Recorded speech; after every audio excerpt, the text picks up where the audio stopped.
Well, this is an interesting month here in July. For many, it's the 30th anniversary in my community, disabled community, of the ADA. For others, it's just another month. But on this podcast, I kind of want to start something on the advice of my stepdad of the abilities hour, because there are so many who have abilities in this country, seen and unseen, and overcoming seen and unseen things.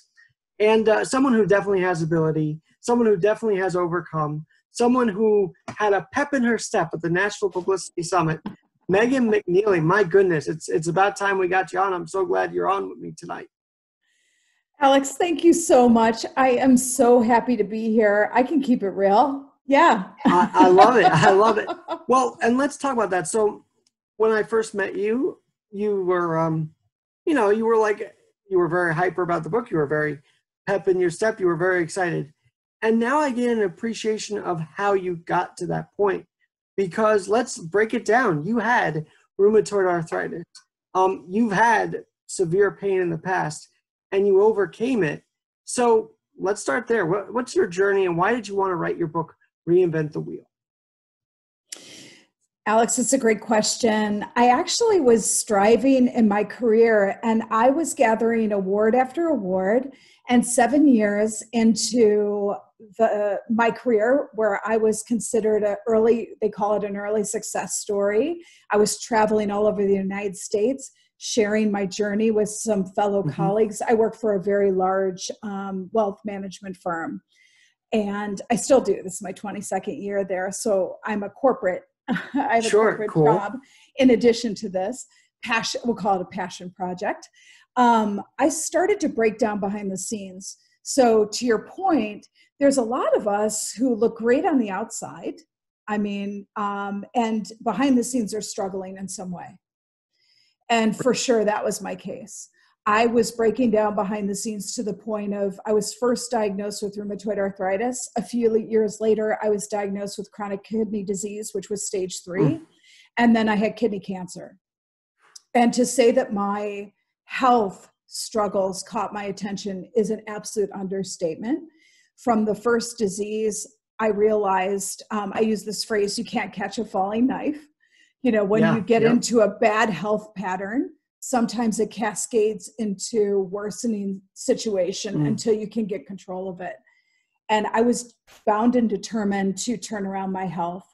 So from the start of my journey, which was in 2004, I was disease-free in 2016. And so it took 12 years. And that whole journey, yes, so moving. Catch a falling knife is part of it. But I want to start here, because I think this is what really drove you. It's easy to say we're positive, but you've really written out 5 different ways to be positive. And I think you've sort of, in my mind, said, well, there's an art to positivity.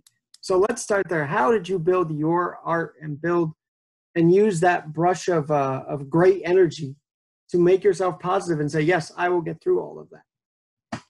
I really believed that my struggles were there to serve me.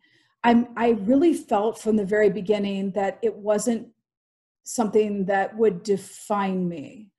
So how do I explain that? I felt like it wasn't me. I felt like the disease, even when the doctor told me I had cancer, I remember saying to him, "You're wrong."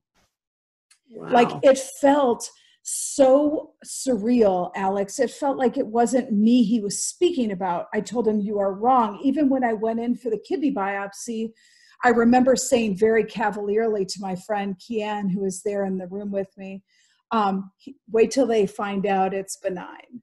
Like, I really, in my heart, believed that cancer wasn't me, that rheumatoid arthritis wasn't me, that these definitions, it was just something that was there to teach me. And as soon as I figured it out, I could transcend it. Megan, so that's how I thought of it. Because, and then now I've got to ask you this. You go through this pain for 12 years. Oh, yeah. I never felt the pain of having one leg ever. Like, it was just part of me.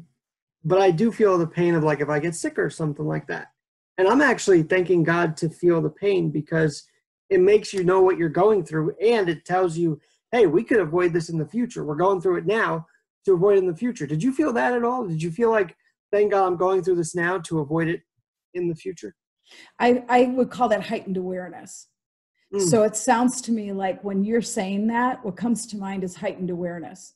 So you're aware, you're alert, you're saying, this is what is. And that in itself is a gift. It's saying, I accept what's happening to me. And I'm not buttering it up. I mean, I used to be a very rose-colored glasses person. I had a therapist say to me once, why is it that you feel like you have to be mischeerful?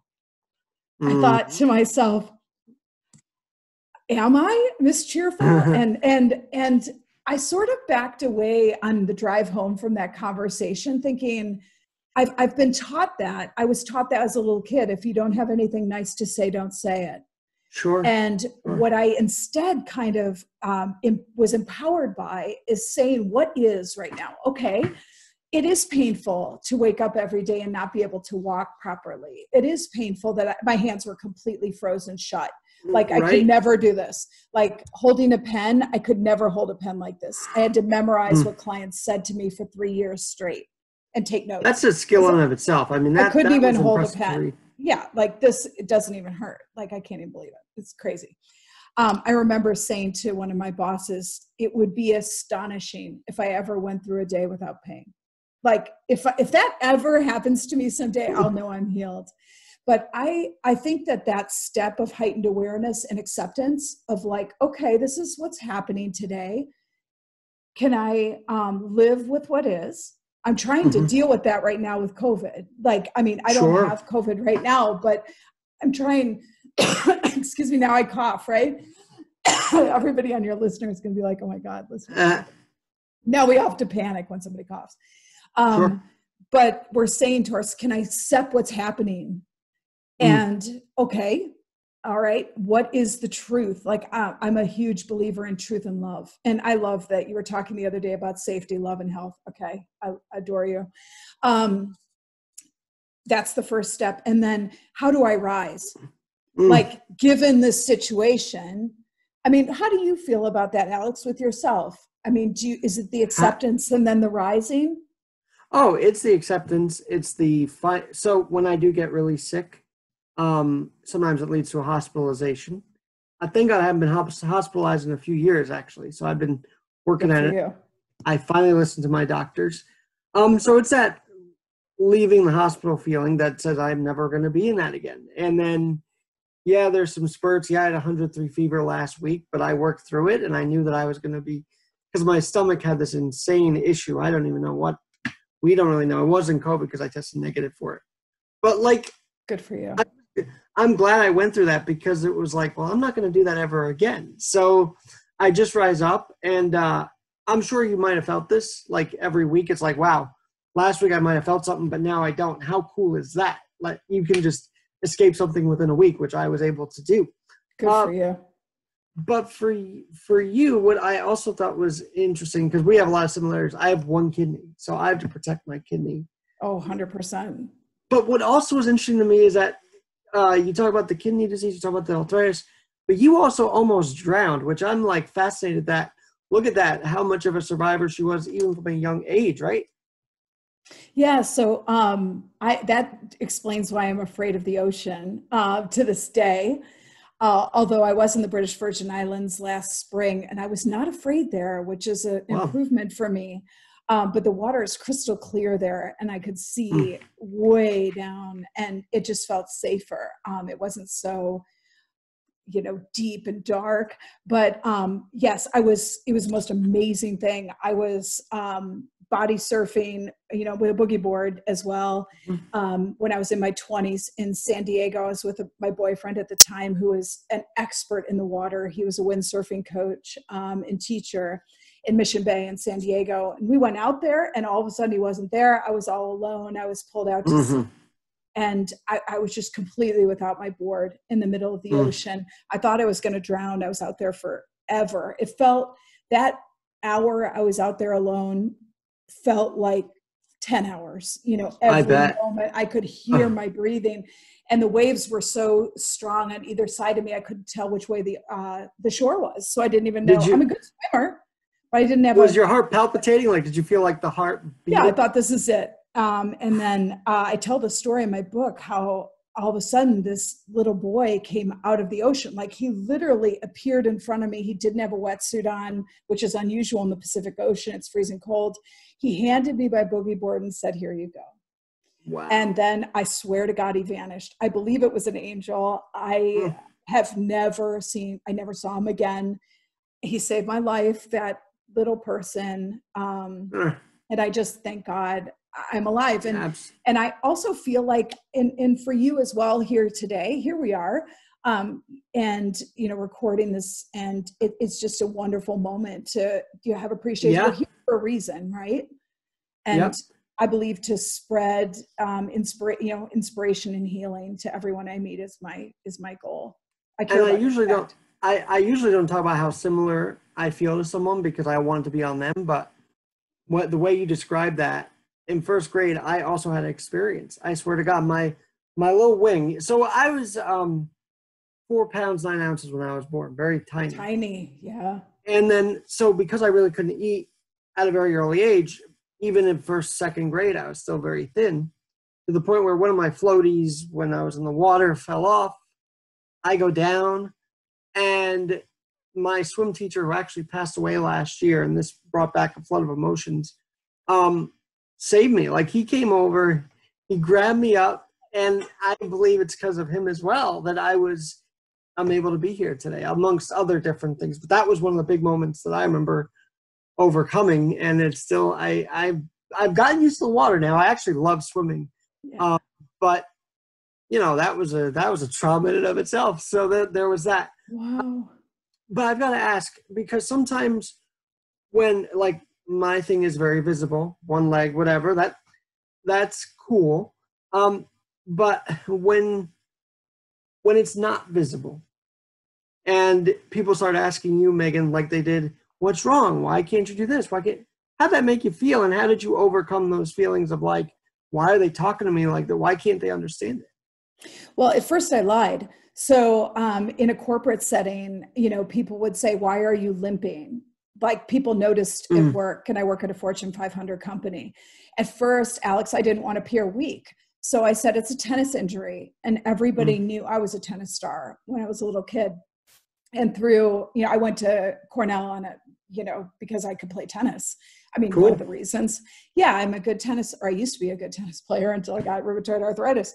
But, and I couldn't hold a racket for 10 years. I mean, literally not even hold the racket, which is so devastating to anybody who's good at something. But I used to lie. I used to say, "Oh, it's a tennis injury." And I used to feel like it was one of those lies that was okay. Like, I don't lie. I mean, it's one of my, truth is, I have a tattoo on my shoulder in Sanskrit that says truth. But for some reason, I just felt that I had this deep sadness in me that, isn't it amazing that I'm so good at business? I'm so good at my job. And I somehow have this blind spot around my health. It just seemed so devastating that I couldn't figure that out. How is it that I can close these enormous business deals, that I can do phenomenally for the clients who I help with their wealth management, investment planning, and all of these terrific things. And I show up 100% and I just execute with excellence. And how is it that when it comes to my personal life, particularly my health, I'm doomed? And not only doomed, but I can't catch the falling knife. Right. And so I would lie. And so I was like, it's a tennis injury. And so everybody's like, wow, that tennis injury is really lasting a long time. And it wasn't that I couldn't walk. I just was limping. So I would make my way, but it got to the point that I thought about having a handicap placard for my car because I couldn't really walk that well. And I, had colleagues would say, "Do you want to go for lunch?" And it would be across the street. And I'd say, I don't know if I can get over there. Sure. But what I started to do, Alex, that really changed things is I started to be honest about it. And that's one of the spokes on the wheel, right? That is one of the spokes on the wheel. Speak your truth. Do you realize there's 80 million people in the United States that have a autoimmune disease? And many, yes, I read that. Yeah. Yep. yeah, like many autoimmune diseases are behind the scenes issues that with the naked eye, you may not know. It could be MS, it could be lupus. Selena Gomez has lupus, right? You would know, right? You wouldn't know. She had a kidney transplant. There's so many people that suffer that I started to just take comfort in the fact that maybe, Megan, if you started to explain your trouble and started to share your truth, and, I figured I can't say a word until I fix myself. Megan, that actually started with the drowning incident, right? Because then you started to be open with your boyfriend and said, yeah, I can't do this anymore.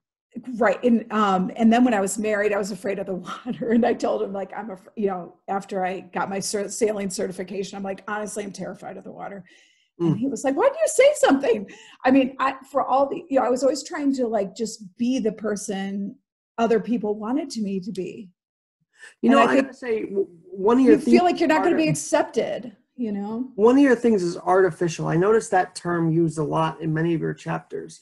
How important is it for us to recognize the authentic versus the artificial? I feel like you hammered that down a lot in the book. Oh my gosh, it's so healing to just understand that people will love you for who you are right now.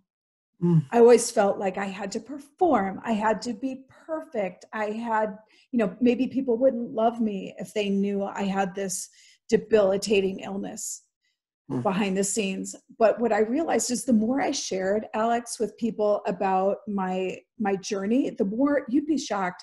I speak all over the United States. Well, when it's like not COVID, Sure. I gave a presentation for Merrill Lynch in Portland, Oregon for a few hundred people. I was speaking in LA right before Christmas. People come up to me by the hundreds and they're like, oh my God, thank God you said something because I've been suffering behind the scenes. Or I'm a single mom too, which I'm a single mom. I have teen daughters that struggle with depression, or you name it. Anything I share with them, they'll say something because I've been vulnerable. I didn't realize that was a thing. Like that if you share something about you, which you are a master at, that other people will be like, oh, this gives me permission to understand that I can be accepted for who I am, that where I'm at right now is okay. I don't even need to rise to be loved. No, and you also don't need to feel like you're a compartmentalized person. What I mean by that is, I feel like we are all literally put in the boxes that they talk about, right? Like, oh, he's in that box. She's got this, she's in that. No, in fact, don't let anybody tell you not to believe what you want to believe. You have to live that out yourself. And I just think that you have overcome, I'm sure, a lot of peer pressure, a lot of like fear, as you say, what are they going to say about me and all this? And you've just lived it and you've done it. And actually, one of the things that intrigues me is the way you got shifted away from the Diet Cokes, because it's big. I think because I've started to shift away from iced coffee, which I would have like every few hours. Literally, I just was a fiend for it. But when I go back to water, you're a New Yorker. Yeah, and the coffee's good. The Starbucks is good. But water, when I shift to water, there's actually not only a physical, but an emotional feeling like I'm taking care of myself.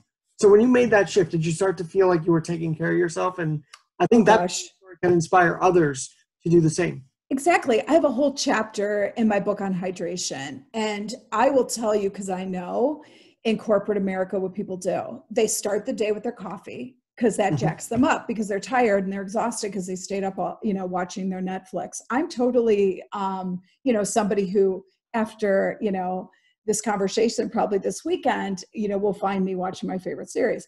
But it's okay in little bits, but there are, people who try to, escape from their life and stay up late and binge watch 7 episodes of name it, whatever it is. For me, it's a dating app, to be honest. I know, right? It's COVID. Exactly. We all have permission to get by here. But what we do to get by a lot is coffee in the morning. And then I would have the Diet Coke at lunch. And then I'd have the wine after starting 5 or 6 at night. And I drink about half a bottle of wine a night. This is back when I was super sick.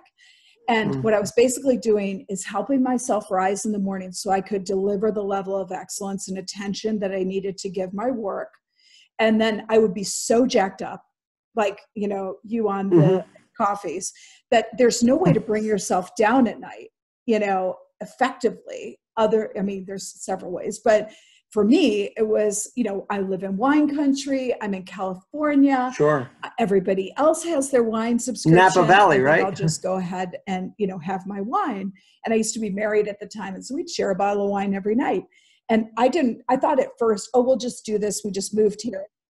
It's in Napa Valley, Sonoma County. Exactly. They're literally an hour. I'm going there tomorrow, actually, not to wine taste, but just to have fun in the Sonoma's open, so you can go get takeout, walk up to your favorite restaurant, get takeout, and go sit in the park. That's what I'm going to do with my daughter.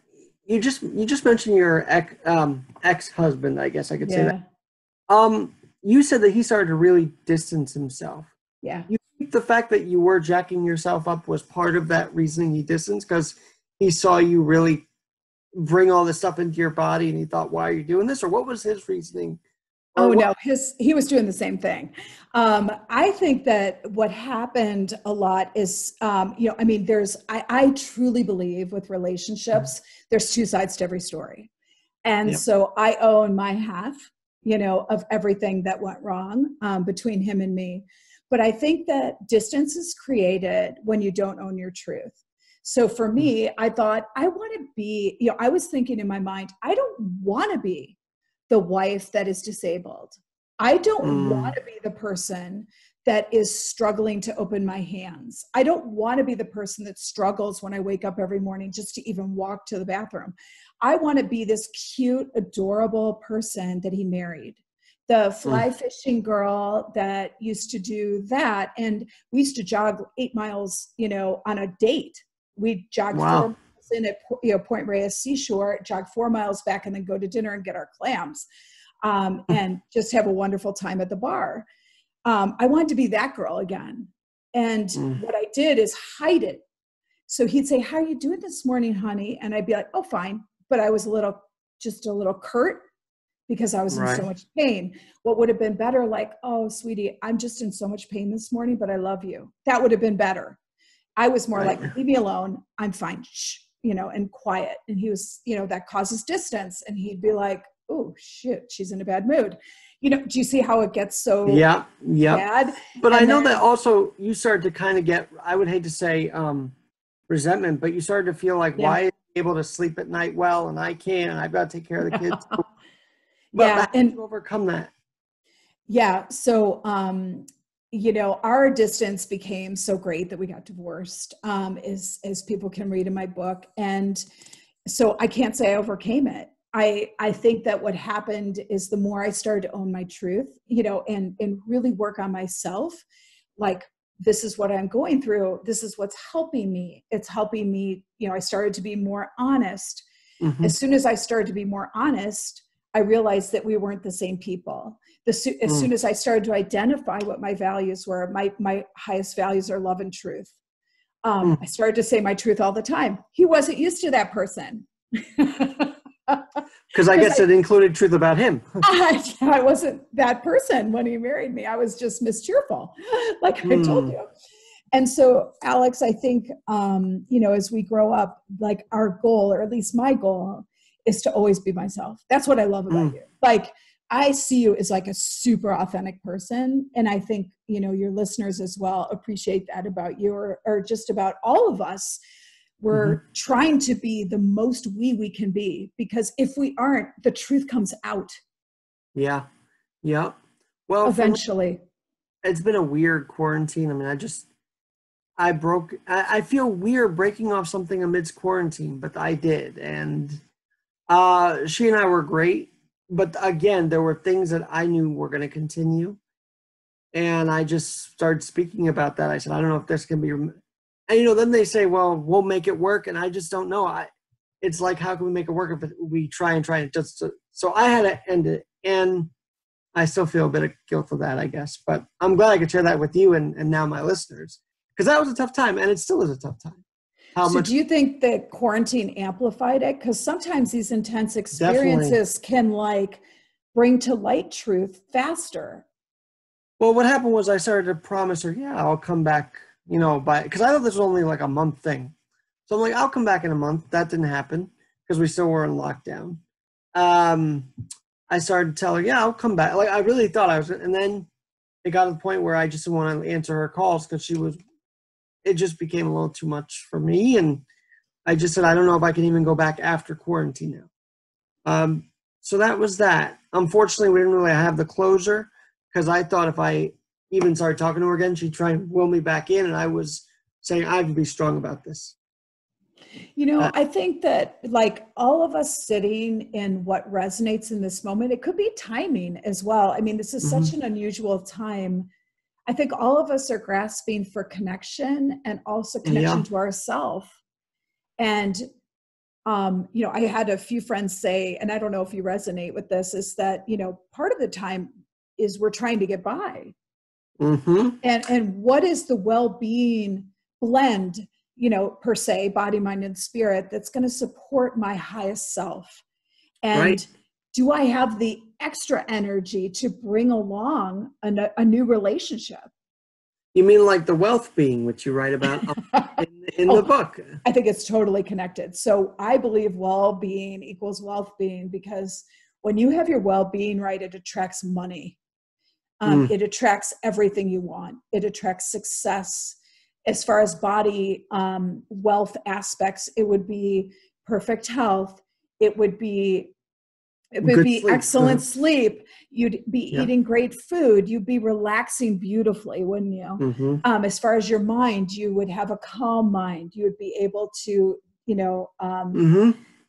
really sink into your truth. You'd be able to tap into your intuition. As far as your spirit goes, it would be seizing the parts of your soul that are vibrant. You'd be polishing them like a diamond. I'm starting to feel, so I've had nights where I'm on a dating app till 3 a.m. because I need that. I mean, I never used to want to fill the void, but I just have a void, I guess. I don't know. And maybe it's quarantine. Anyway, I've recently changed that. I said, I'm putting my phone away. I don't even look at it once I go to bed, and I sleep better because I'm not worried about someone miles away whether they answer me or not. And I think your advice with that is that I need to take care of myself first. Yeah. Should I really care that someone miles away from me wants to talk or doesn't want to talk? I shouldn't, right? So I've been working on that, but maybe you felt the same difficulty, I don't know, during this time. Actually, I'm not on dating apps, but I'm very spiritual. So I could tell. I'm thinking to myself, I'm more in the mode of, I need to keep my energy at a frequency that where like attracts like. Okay, you got me? So what? You got me? Yeah. I don't know, you paused there, so I wasn't sure what happened. Yeah, okay. No. So I'm thinking like attracts like. So how can I be my best self? And I just believe I'll be cared for. If I've been cured of the litany of diseases that I listed, if I was pulled from the ocean, and didn't drown, if I'm sitting here with you tonight and I haven't caught COVID yet, and I am a high risk person, like you, I do not want to catch it because of the kidney issues. It's like I have one kidney, both my kidneys operate at like half function. And you are not on dialysis, or are you on? No. Thank God. Wow. Yeah, thank God. That's great. My creatinine levels are like 1.4. Wow. So not bad, not terrible, right? By the way, I want to show you, I have the book here, and I love the design of this. Hold on one second. Thank you, hon. This is such a cool cover. Yeah. But when I looked into the spokes of the wheel, I thought to myself, okay, this is your spoke. This is what you went through. So are the wheels different for everybody? Well, basically, there's a structure. Anybody who's listening can go look at it. It's on meganmcnealy.com, and you can see there's an image of what I call a well-being wheel. It's 6 spokes for body, 6 spokes for mind, and 6 spokes for spirit. And it is the only image I've ever seen that I believe encapsulates what total well-being looks like.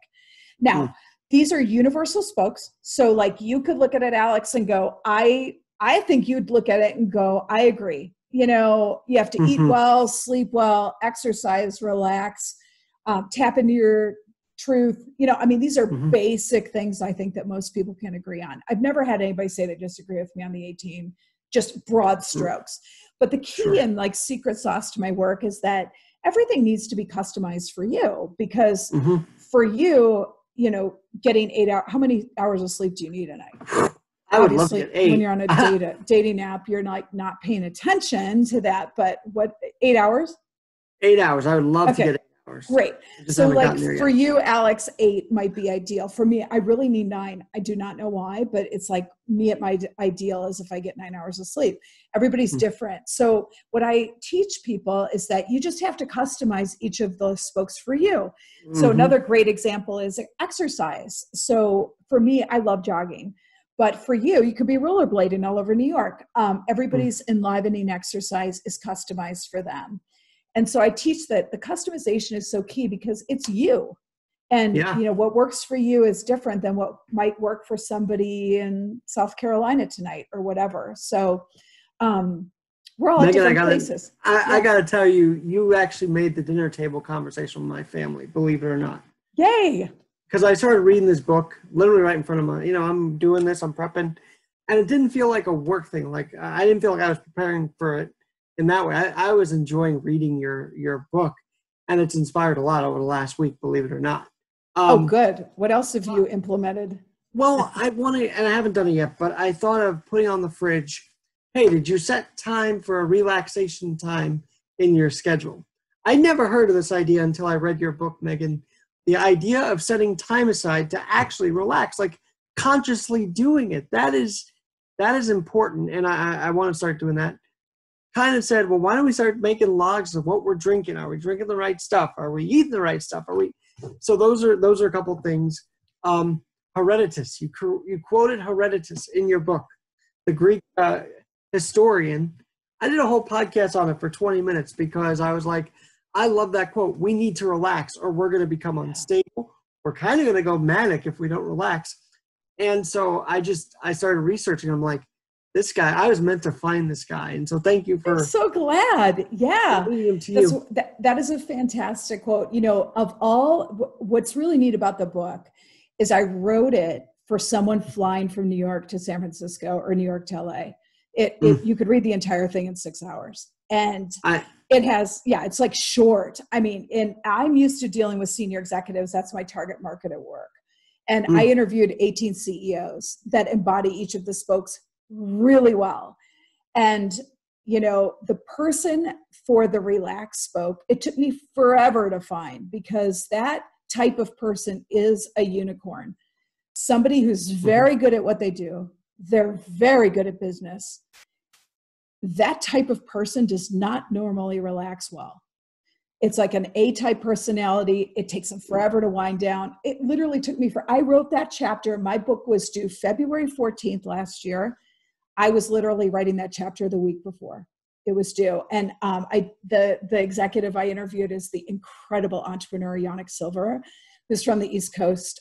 He's the CEO of Mad okay, and he's one of the guys. I have to say this. Yeah. I'll say this on my pod. We'll talk off the air. I would love to have him on my podcast. Oh, he's amazing. He seems really cool. He did Yeah, what? He race car in a Speedo or something like that. So yes, he did all that broke stuff. 200 miles an hour. And he's going to be on with Richard Branson, which is going to be pretty cool in and of itself. Yeah, we were actually with Richard, me and Yannick, on Necker Island last year in April. Yeah, Richard's an incredible entrepreneur as well.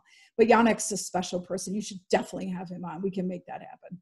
Megan, I've got to, I want to talk about the exceptional executive in a minute, because I love that idea, and I want people who may follow you but may not know where to catch these interviews. I want to where we can.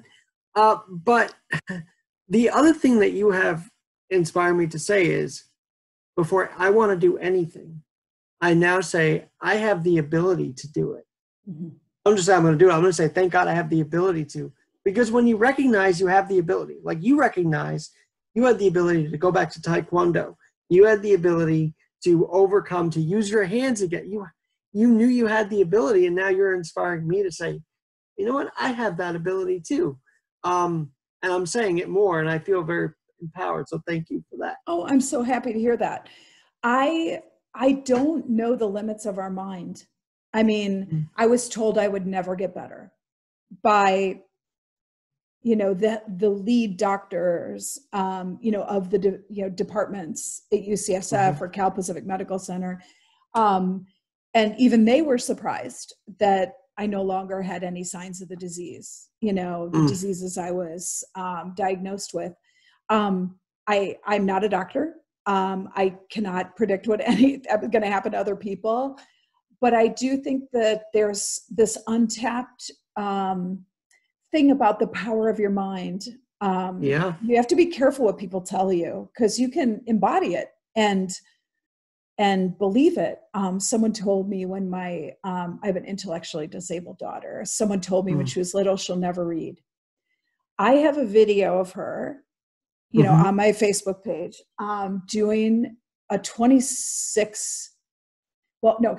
16-line Shakespeare monologue by memory.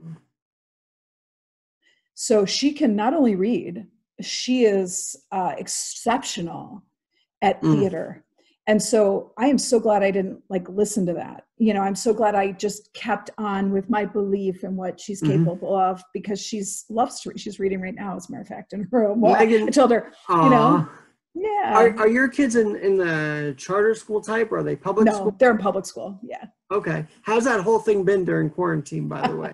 Well, they we're here in California, so outside San Francisco. I live in the East Bay, and we were one of the first counties here to be in shelter in place. And they did not go back to school. They start August 11th, and we do not know. While we're having this conversation, I got an email from the superintendent of schools. So I have no idea what the plan is, but there's either one of three things. They're either going back to school full time, going back part time, or going to be sheltered in place doing remote learning. I'm just thankful we're in a good school district, and Madeline has an IEP, which is really important, and supportive of her. And I just, I don't know, Alex, I mean, we're living through this for a reason. I'm trying to think to myself, okay, all right, if this is for me, and if it's true that nothing's happening to me, everything's happening for me, then how is it that I'm up leveling? I would have to say I'm probably softer with myself. I used to be pretty much on the move. I have a friend who said, it's so great, Megan, about COVID is that you always call me when you're actually standing still, as opposed to, I used to call her when I was on my way to Starbucks, commuting to work, on the way to a client appointment, I was always in the car. And she said, for the first time, I'm actually always speaking to you while you're out in your backyard. Megan, I am feeling this, because I always to the point where I do still neglect my health sometimes. And this whole thing has developed habits for me that I never really thought, even work habits. I'm literally at this computer working. And now when I go back to the office, that's what I'm working on. It's about maintaining what you do in the home back in your environment, right? How do you adapt you here into that environment where there are more people, where there are more distractions? I think God's telling us, hey, we can zone out all of that and do what we need to, even in an environment like a workspace, like Wall Street, like what, Fortune 500 company. Megan, on that note, it sounds like you're still writing. Are you writing a lot during COVID on your site? You know what? I'm kind of being open right now. Okay. I had a lot of public speaking situations. There's 18 executives in the book, and I was planning on going to many of their companies. I had my book launch at LinkedIn, and I work for a major firm as well. And we're going to do all sorts of public speaking. Cool. And it just didn't happen, for 2020. So here we are, because there's no live speaking events. I don't know if you can gather from my vibe. Well, you met me when I was live in New York. In that press room, but I like a stage. I like speaking. I don't, I'm just sort of in this contemplative moment where I'm trying to listen to my intuition, which is a chapter in my book too. How do we tap into what I'm meant to do next?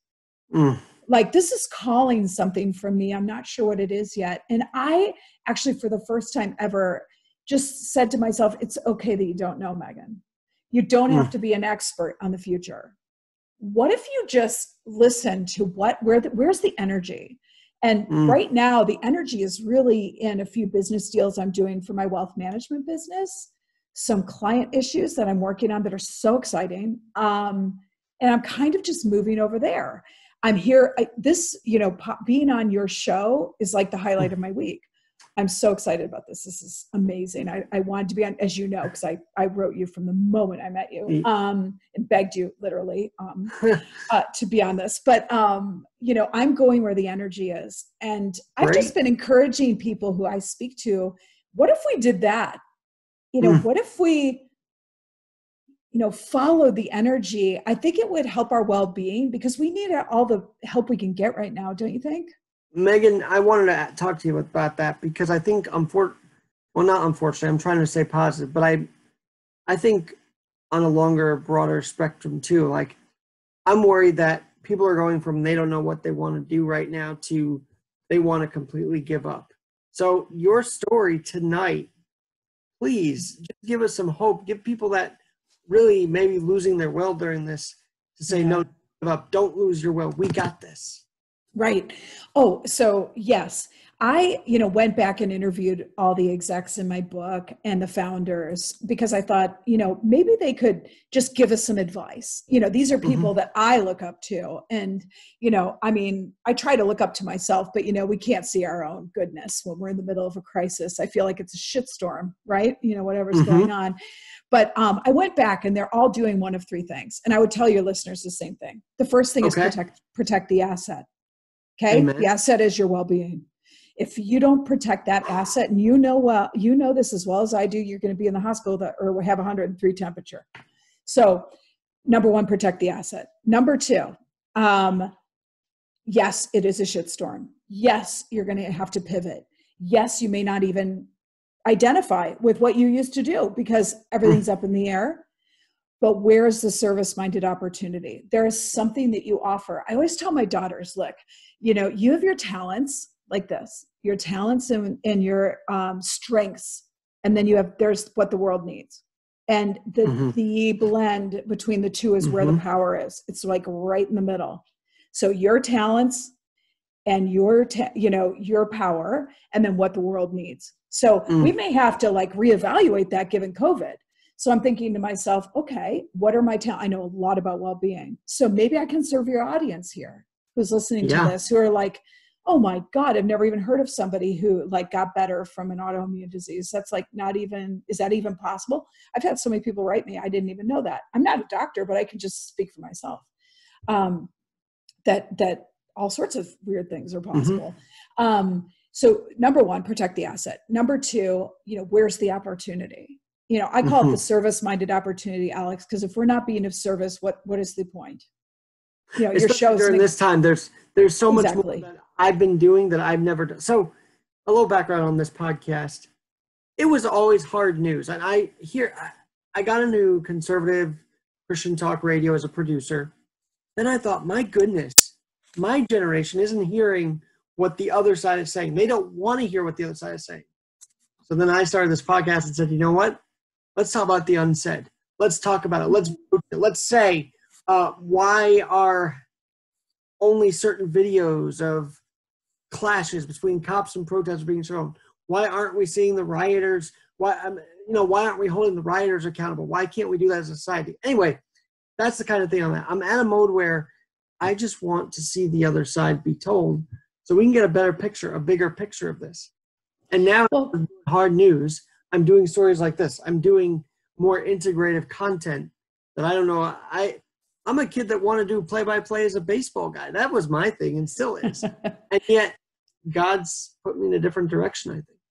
Well, and I love that because what you're doing is you're saying, okay, what is and how can I serve? Two things. So that's really important. So part of well-being is understanding what is the reality right now. So you could have this whole time just kept on with your baseball thing and just keep talking about it. And, it may fall on deaf ears until. Or hard news, which I was really passionate about, doing that. That's it. But what we're doing is we're losing dialogue, and I wanted the dialogue back, and I want to bring it. There you go.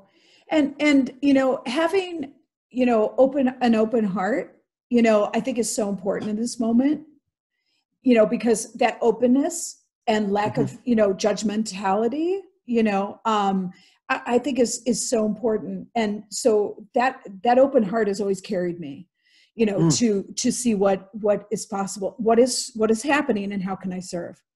And then the third thing is joy. So I talked about protect the asset, service-minded opportunity. Third is joy.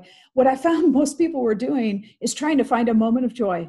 Like, I'm not talking a party joy, Alex. I mean, let's be serious. A lot of us are, on our own. We're home alone, or like with limited people. I'm not talking to, a big barbecue. I'm necessarily, at least. You're not even talking outside dining right now. I'm not even talking about that. Yeah, no, I heard there's like problems with outside dining in New York with the rats. What we're talking about is literally, can we find a moment of joy? I sat in my hammock the other night and took a picture of it and posted on social media. I just for a moment saw the sunset and I thought, there's a moment. I'm trying to be more aware of just, I know it's manipulative. I'm aware. Right. I'm trying to find divine moments in the middle of it. I'm trying to thank God, that I am still here, and please show me a sign that this isn't just the end. I mean, I didn't live through all this to go down in COVID. Well, and that's a thing. Why would we spend our life, and why would my parents, how do I say this? Well, first of all, why would I go through all this just to say, well, COVID's going to end me? Like, why would I do that? Secondly, it's like, okay, well, why would I put my family in danger? And also say, like, here's how I thought. The way I was thinking was, one bad incident, one overcrowding, one thing could lead to COVID. And I still believe that. That's why I don't do the outdoor dining. Because I see that stuff. It's too crowded for me. And I'm 28 years old. I should be out and about. But I just think, and to be honest with you, your podcast had like woken me up and said, oh yeah, I really can't go grab a drink because I should be home getting ready to do this podcast. And see, I saved you. You did. And the storm. So it was that. And it's like, now I have a reason to not linger in the storm even. I have to go home and be safe and do this. So right. This podcast was scheduled for a myriad of reasons. I realized. Yeah. Well, I think that, part of us just, wants to pretend that it's normal. And there's another part, especially people who have health issues. I have I don't even care. I have an N95 mask on when I step foot out of the house because we have all these leftover masks. Some of us have like 5 old ones from the fires last year here in California. So I always wear it when I go out. I'm not shy. I'm like, and I just have a purpose. And I'm here to inspire people. I mean, even if it's one person, even if it's just you, Alex. Which it has inspired me to live better. It's just you and me here. No. Well, and one other thing about your journey, because I noticed that you are so proud that you can move your hands. And yeah, how many of us take that for granted, Jesus. Like, so meditation, let's wrap up with that, because honestly, just talking to you, I felt calmness in my soul. I don't know how it happened. I felt very calm and excited at the same time. Is that possible? I guess it is. Of course. But when I used to do meditation, I did that a lot after my first breakup, which was a couple of years ago, when I was really anxious. And I found a meditation class, a meditation meetup. We did the walking meditation. I like that. I had never, and maybe you felt this with your hands, but I had never appreciated my one leg, more than just watching it move slowly. It's like, here's this beautiful leg, and I can move it one step at a time and not worry about whether I have to miss a subway or catch a subway or something like that. It was just, I'm watching its motion, and I'm like, that is powerful in and of itself. And so I'm sure with you, the meditation of your hands, do you still, I don't know, do you meditate? Do you like still honor that you can use your hands more so than maybe someone else? Yeah. And I mean, my feet used to hurt so much too, but True. I think the walking meditation, to your point, if anybody who's listening has trouble sitting still, which I do. I am like, this kind of A personality. I love moving around. Even when I have conference calls, I kind of move. Like you move. You're like a mover. I do. Yeah, you move. And so if you're that kind of person, walking meditation can be really good because you could just pace back and forth and just watch, just be observant. I mean, you don't have to do anything. My number one primary source, and I explained it in the book, is meditation. I lay in my bed. Yeah, the meditation. Yep. I meditate. Like, I love it. No one ever, told me that word. I just made it up because I was in so much pain. I couldn't sit up. So I laid down all the time and I just breathed. And my friends who are active meditators say there's no way I could possibly be meditating properly because I probably fall asleep. They're right. I do. I don't care. Come on, people, no judge. And I just breathe deeply and just be thankful. I'm trying to be thankful. I breathe in peace. I breathe out anger, or whatever. I just make it up. Sure. There's like no right or wrong here. It's just about being there for yourself. Well, and I was going to say, when I read that part, I was like, that's interesting meditation, but it's also how you were getting criticized for it. Like, you'd think in the Zen community, they would be very accepting of any kind of meditation, right? Oh, well, I mean, I used to go to, Spirit Rock Meditation Center and sit and lay in the back during Jack Kornfield, who was like such an incredible meditation teacher, lay in the back like I was in the hospital back there. I felt self-conscious. I don't think other people were actually even noticing me, but I had a level of self-conscious, like, oh, everybody is sitting but me. Here I am. I'm proud. People think I'm weird. I think we just have to let that go. And again, customize what well-being looks like for each of us. Wow, that is a perfect line to not halt the conversation, because we're going to continue this again. We will definitely continue this. But Exceptional Executives, writing on COVID, where can people find your work exactly? Twitter, give us your handle, give us your Instagram, give us your website. Yes. So my Twitter handle is Megan_McNealy, MEGAN, and then my last name is spelled MCNEALY. Instagram, it's at Megan McNealy.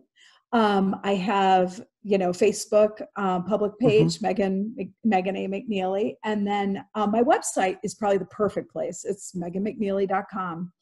And you can even I made a free assessment for all your listeners. So it's meganmcnealy.com/assessment. If people are like, what is she talking about? What is a well-being wheel? How would I know where I'm at with each of the spokes? It takes like 20 minutes, a little cheeky because you know me. And it's fun. And they can take a free assessment and get like a PDF with the wheel right on it. And it just ranks all their different spokes. So it's meganmcnealy.com/assessment for free. And they don't have a special name. It's just the assessment and it's right there. Yeah, it's right there. Yeah. Very cool. All I right. know. I will actually link that up in the podcast description. Absolutely. Very exactly. cool. It was so nice to be here. And of your followers, because I know you got a following, I know that people are loving this book. I know they love your story. But what's one thing they may not know about you that you've not revealed to them? One thing that they did not know. I might be the only Reiki master on Wall Street. That is cool. It is. And my stepdad's a Reiki master, so that's awesome. Yay. I love that. Yeah, I don't know. One more thing is that I just think that the sky's the limit. I think that I am an executive in a major Fortune 500 firm, and I am also really passionate about well-being. And I wrote a book. It was on the Forbes top 20 list for last year. It just won a 2020 Axiom Business Book Award. You can be many things. I think this is the era of, you're working from home. Who knows? Nobody knows. Go ahead and start your side hustle. I mean, that is a side hustle for me. If anybody wants to ever connect with me about that, I'd love to, encourage them. You can be anything you want. Don't define yourself as one thing. It can be and again, as I mentioned at the top, don't let anybody tell you can't, No. and that's what 2020, I don't know if it's what 2020, but it's what I'm gaining every day. And I'm just hoping that we can stop with the identity politics, because there's still that in existence.